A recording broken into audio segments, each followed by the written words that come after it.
Hello again, folks. So, if you're curious about collecting stamps, and I mean, come on, who isn't? But don't know quite how to begin, today's video is for you. Or, if you already know that stamp collecting is considered the king of hobbies for a very good reason, but you're not quite sure how you want to put together your collection, today's video is also for you. And if you're well on your way on your own stamp collecting journey, bravo, congrats. And, well, I'm giving away stamps at the end of the video, so I hope you'll stick around.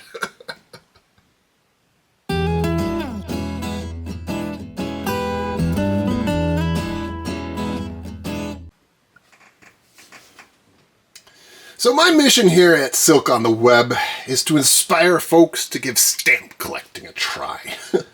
And so throughout my Beginner's Guide to Collecting Stamps series, I've tried to provide the basic tools and information you need to begin your own stamp collecting journey.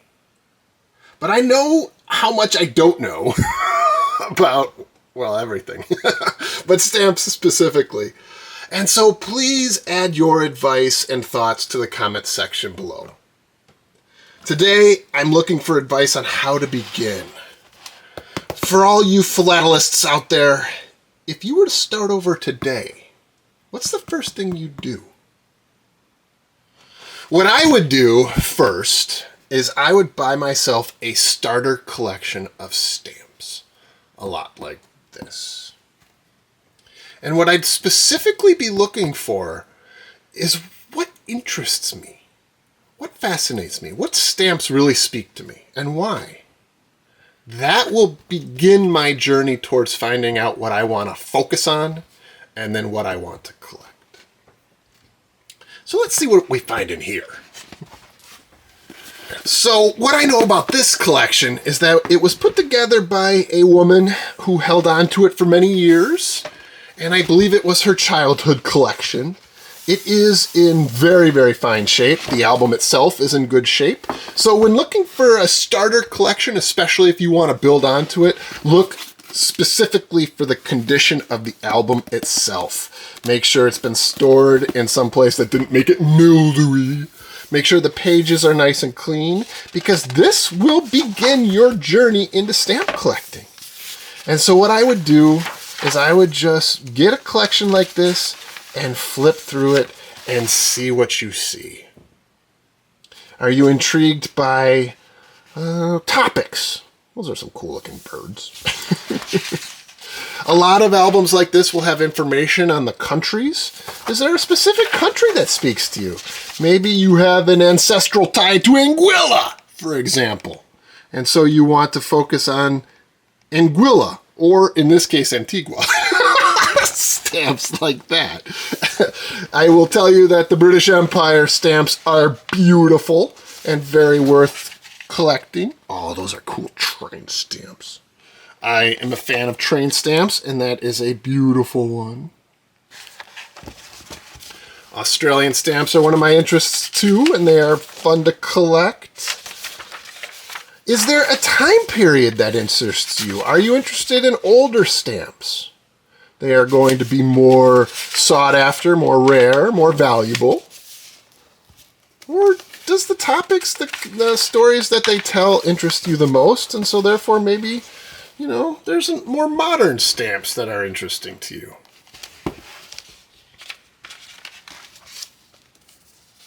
Your first journey is going to be one of exploration. And it's going to be simply exploring the world of stamps and figuring out what interests you.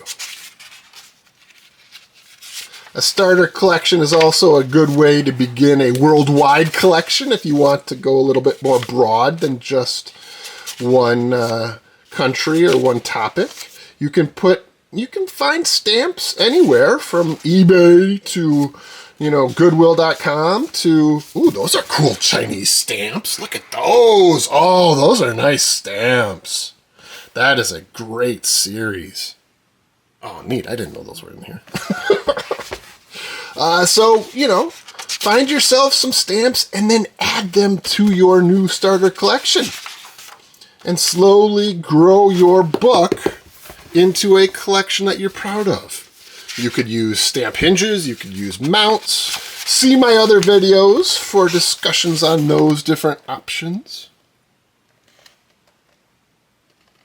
But you just start to immerse yourself. And as you do so, I promise you, you will be fascinated.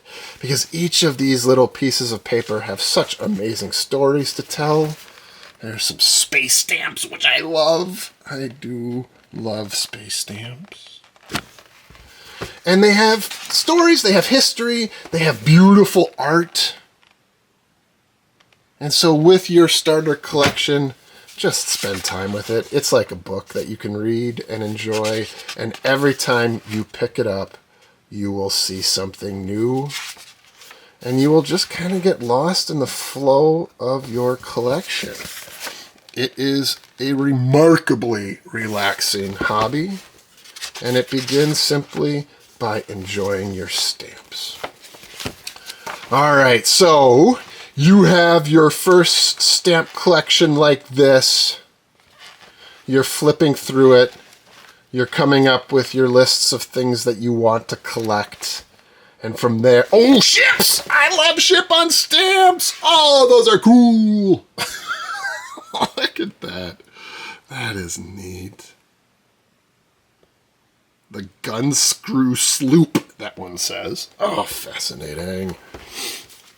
You're flipping through your new book. More ships. Man, I like this book. And you're just figuring out what you get a kick out of.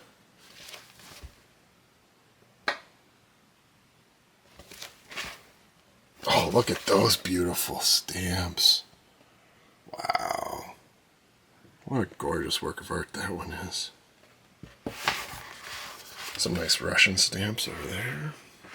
This is a neat little collection. Oh, dinosaurs! Cool. Alrighty, so you figured out what to focus on. You have figured out what interests you most. And on the screen there, we'll put my list of stamp collecting focuses. So now what? My best advice for you is to think of yourself as a curator of your collection. Much like a curator at a museum puts together a fine collection of works of art, that's what us stamp collectors do. At least some of us. Another approach is what I did early on, which is to just accumulate a whole bunch of stamps. And so I got albums, I've got bits and pieces, I've got odds and ends, I've got stamps coming out of my ears.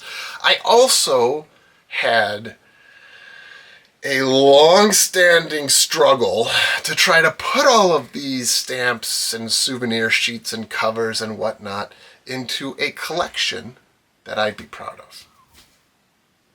And I am very, very excited to share that I have finally figured out Silk's system for storing stamps, and I will be using it going forward. I will also offer you the opportunity to share my system, to use my system, because I think it's pretty clever. But first, I thought I'd walk us through the various attempts I've made at putting together collections, because I learned a lot. And hopefully you can learn a bit too as you go forward, putting together your focuses, your interests, your collections into something beautiful. One of the very first decisions I made on my stamp collecting journey was to focus on early USA stamps. And because I knew I was going to be spending some good change on these stamps, I decided to invest in a nice album. So this is a Davo hingeless album for USA stamps. I wanted something that conveyed to whomever held it that something valuable was inside. I wanted to preserve my good stamps in a fine album, and I wanted something that I would take pride in, which I absolutely do with this collection. And it has allowed me to grow over time, finding newer, nicer stamps along the way. And then whenever I found a better condition stamp of one I already had, I would swap it out. And the result would be a nicer collection of stamps, meaning that they are in better condition over time. I love this page. There's my Scott #1. Those are some particularly cool, very fine stamp right there. I won't geek out on this too much because I know I'm showing it elsewhere. I just love it. And so I began my stamp collecting journey with a nice Davo hingeless album. And this allowed me to avoid using hinges, which can damage stamps, avoid using mounts, which are expensive. But there are some drawbacks to this system, to this album. The first, oh, look at my grills. God, I love those stamps. The first major drawback with the albums like this is that there is no flexibility to them. The hinges, the spots for stamps that you see are what you get. You can add mounts like this, of course. You can also get sheets that you put into the book to personalize your album a little bit like this. But what you see is what you get for the most part.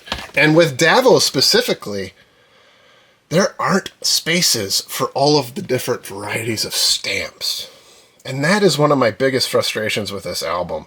There are a lot of color variations. There are a lot of minor stamps that have Scott catalog numbers but don't have places in these books. And also, if you want to include any sort of catalog information in these, meaning how much they're worth, or even what numbers they are so that you know which ones you still need, you have to write in the book. Or you keep a legend at the back or something like that, but there's no built-in way to clearly share with others the value of your stamp. And so, for example, if my wife got this down the road, you know, she doesn't know stamps. She wouldn't know that that one right there is worth more than that one because it just looks like cool stamps on the page. But it does allow you to put together a collection over time. You can clearly see the gaps you need to fill. And to be candid, it's just fun to have an album like this. I just love being able to flip through and see my collection and just really spend time with each individual stamp and, you know, just get to know all of the different stories. And I have a pride in this collection because it was one of the firsts that I put together, and I am still continuing to build on it over time.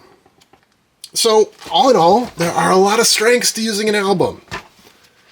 The major weakness is it's really expensive. Oh my gosh, are these albums expensive?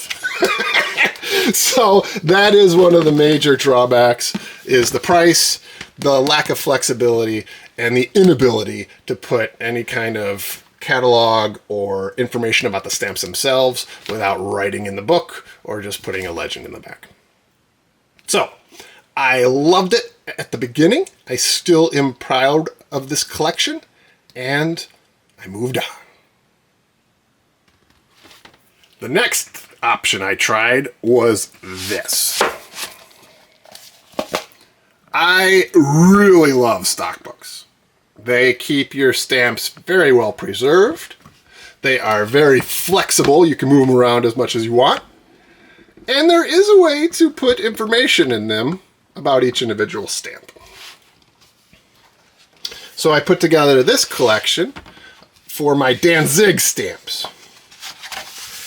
I get a kick out of the interleave sheets. I just think they sound fun. They sound good. I love the visual representation of my collection in this. That looks like a very well curated collection to me. I like that you can see each individual stamp. You can move around for color variations. You can make it your own. And I just think it looks good. I know they're well preserved. I can easily see which ones I need to complete the collection. And it is a tremendous amount of fun to put together a collection like this. It's one of my favorite parts of the hobby. And stock books really allow you the flexibility you need to put together a personal statement with your stamps. And then also, you can use them to replicate an album, which is what I did here. This is essentially an album for Danzig stamps.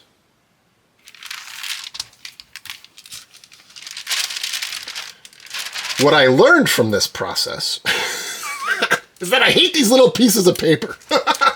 Oh, it's such a pain in the tuchus to try to cut them all out. They don't end up even. They look kind of amateurish in certain situations, and they're just kind of putsy.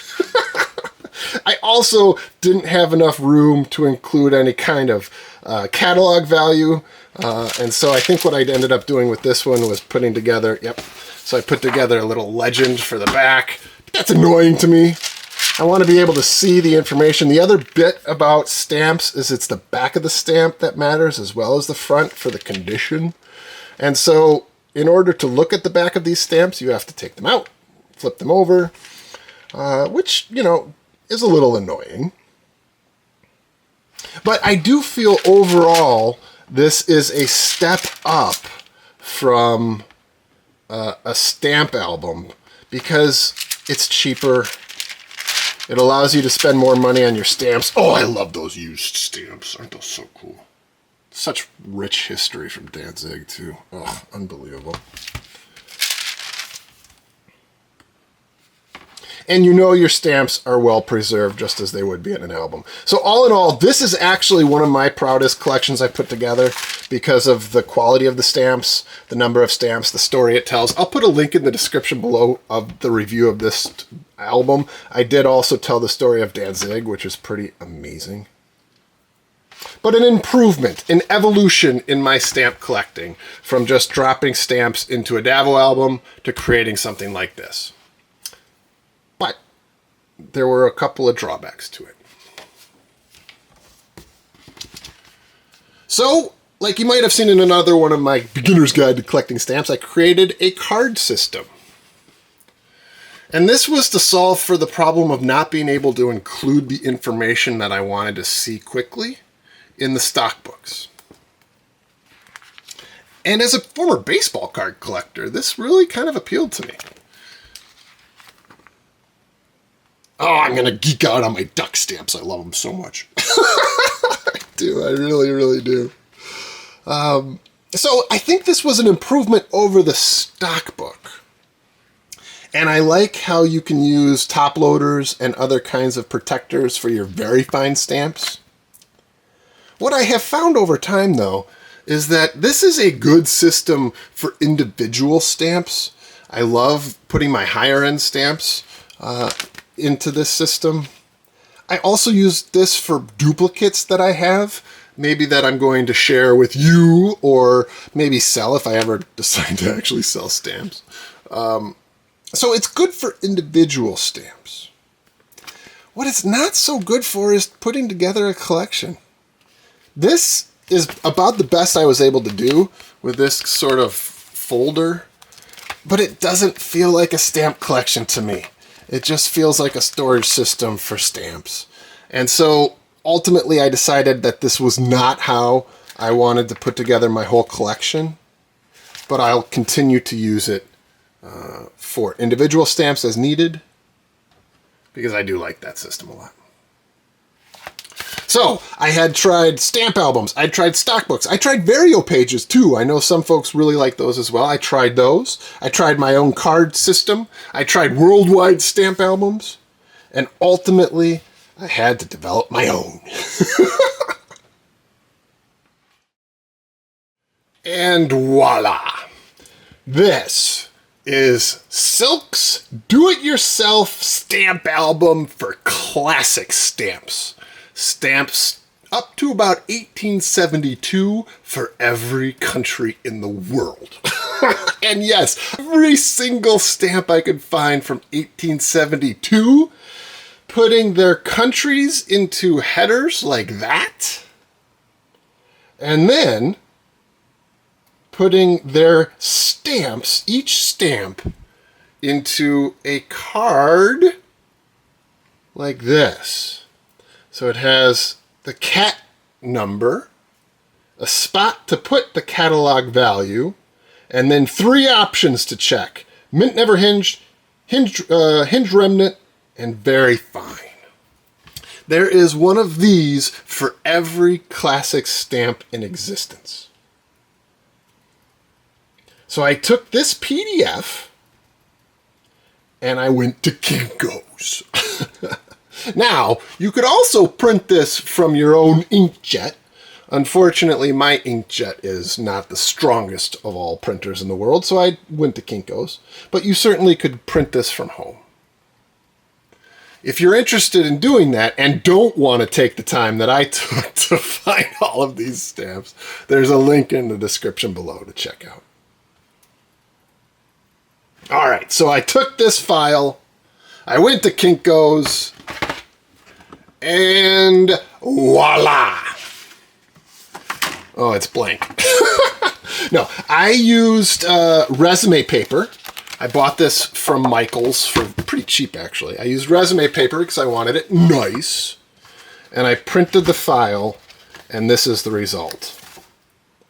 And so now, what I'm going to do is I'm going to cut all of these out using a paper slicer, a paper cutter. And that way I can make sure that they're uniform. And then I'm going to take each one of the tabs or each one of the squares that result, and I'm going to make an album for my classic stamps using stock books, and particularly using the nicest variety of stock book I have. This is a Lighthouse, nice, fine, quality stock book. When I am done, at the end of the video, I will have albums for classic stamps that I will use for the rest of my life. This is my PC, and I will have created these albums for pretty cheap relative to how much, finding a set of Davo or set of albums would be. And so that's my plan. Let's dive in. Well, since I've called this episode my best advice, I'm going to give an extra bonus tip.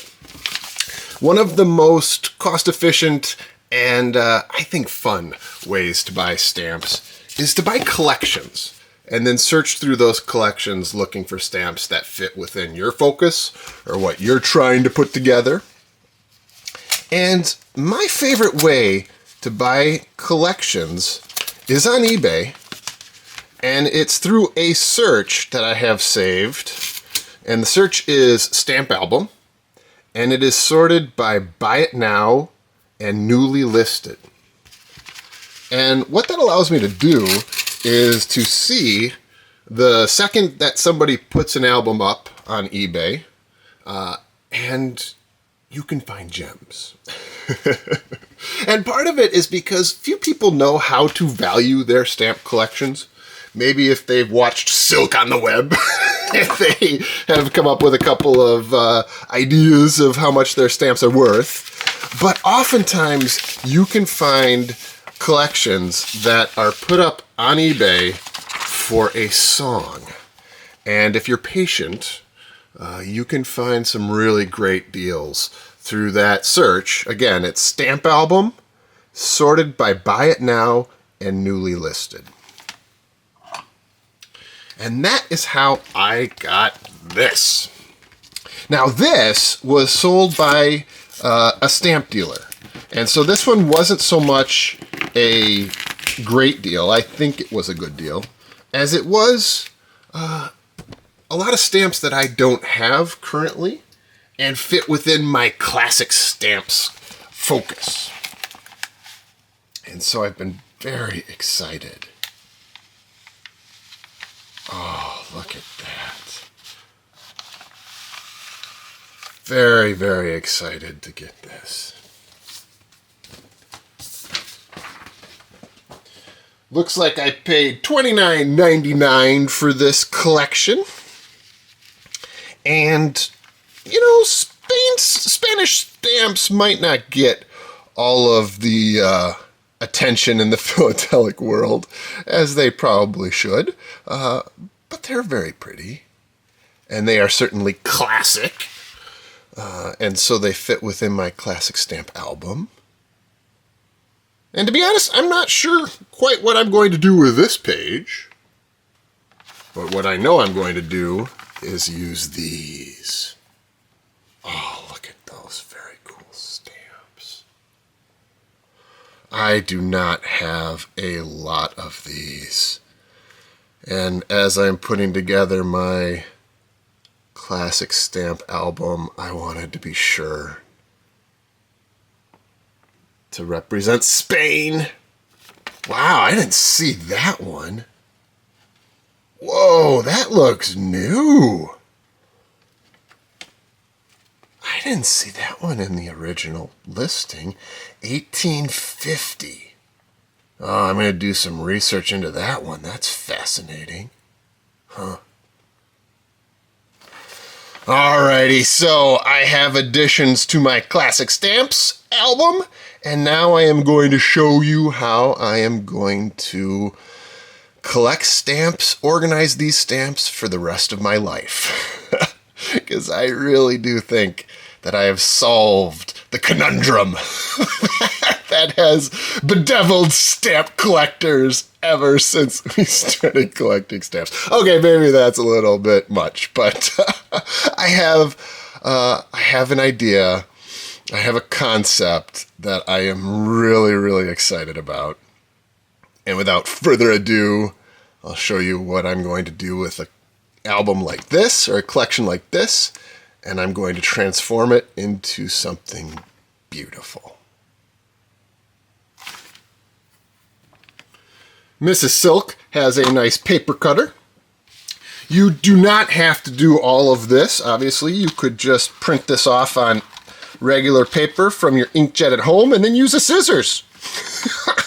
I am being a little extra because this is going to be for my finest stamps.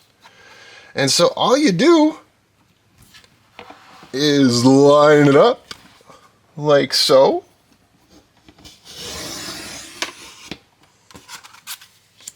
And then like so.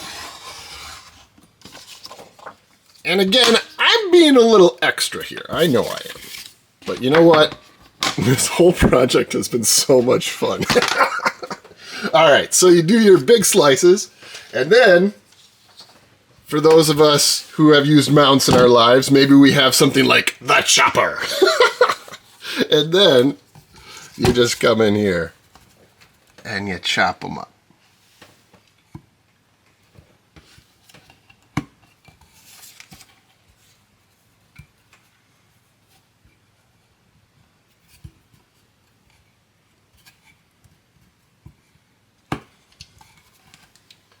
And there you go. The result is something that will slide right into a Vario page, right into a stock book, and it has places for you to mark what is on the back of the stamp. That's what I focused on, so that you know when you flip through your books if it's mint never hinged or if there's a hinge remnant, and you don't need to pull the stamp out in order to look at the back because you already know what's there.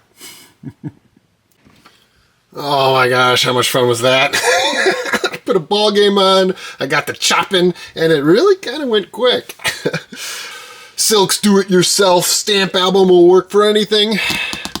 For these, I decided to go high-end. And my first advice, or my second or third, I guess, in this video, is have a classic stamps collection. If you're into stamp collecting, the classic stamps are where to go. I mean, they are so much fun to identify. They are valuable. They are historic. They are wonderful. So go ahead and create yourself a classic stamps album. And why not use Silks? Again, there is a link in the description below. I then went ahead and started cataloging that little album or collection that I opened earlier. And I learned something. I was wrong. It was not a stamp dealer that sold me that collection. It was a coin dealer.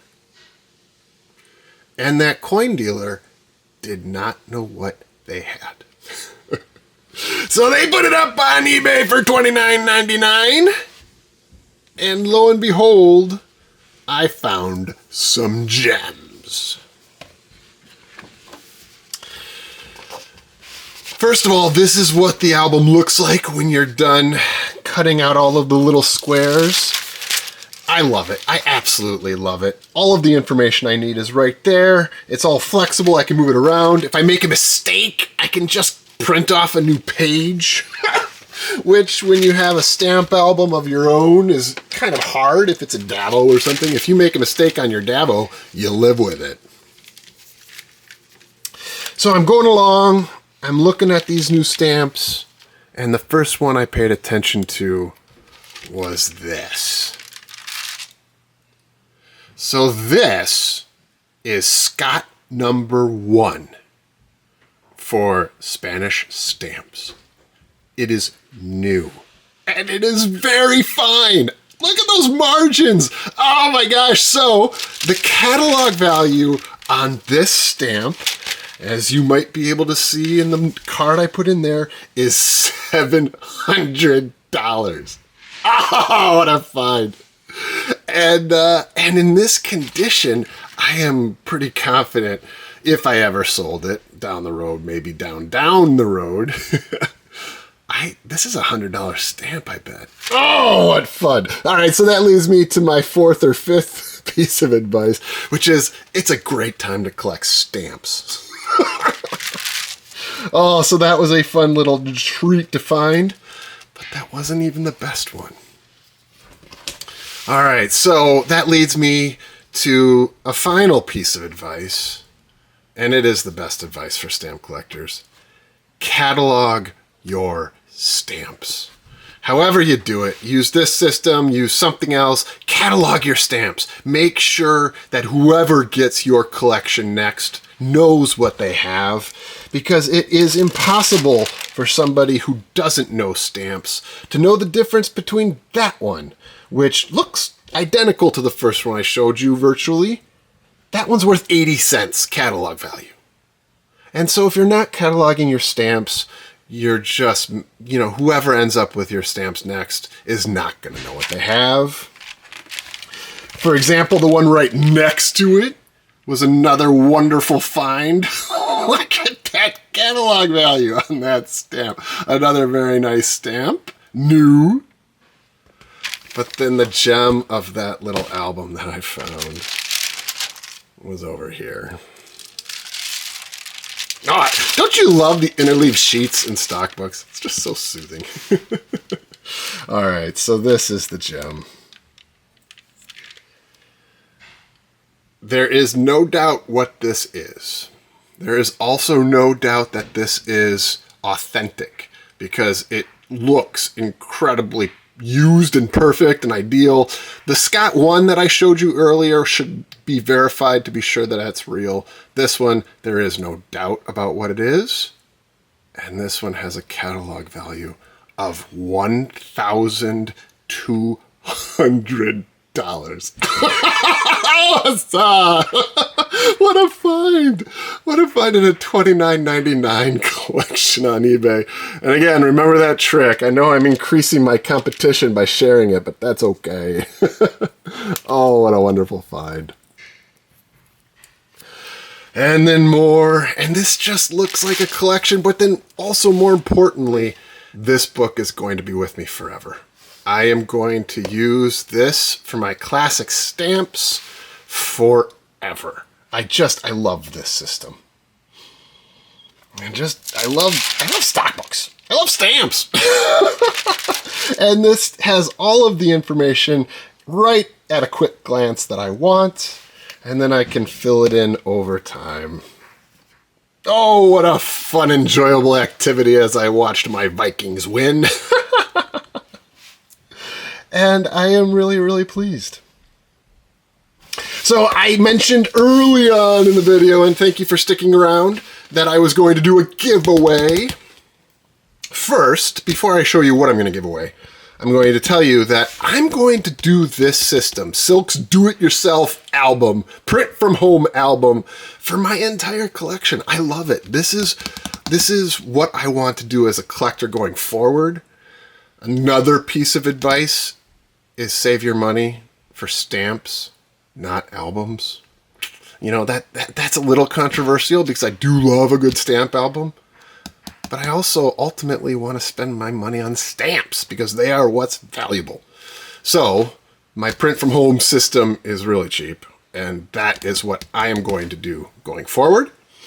And so to enter my little contest, drop a comment in the comment section below telling me what country you would like me to focus on next with this do-it-yourself stamp album system. I'm going to do the ones that I focus on. So I mentioned them earlier in the video, but it is USA, Great Britain, Australia, Canada, Germany, Netherlands, I think maybe that's it, Japan. Which of those countries would you like me to dive into next? Drop a comment in the comment section below. In an upcoming video, I will then choose a winner through the spin the wheel method. So I will not comment on the comment section down below. If somebody else does, it's not me. I'll do a spin the wheel down the road and announce the winners. And what you're going to win is this. Your own starter collection. What I reviewed earlier in the video, I'm going to give this away to one of you. I am also going to give away a packet of USA stamps. Get you started on your collection. There's a whole lot of good gems in there to get you started on your stamp collecting journey. So again, if you would like to enter the contest, drop a comment in the comment section below. Tell us, what country should I focus on next? And bonus points, tell me why. Why do you think I should start with that country? And no, there's no bonuses, but you know, it'd be fun to hear why you think I should focus on that country. Well, I hope you enjoyed today's video, as I hope you have enjoyed my Beginner's Guide to Collecting Stamps series. If so, please do like the video and subscribe to the channel. It means a great deal to me. Until next time.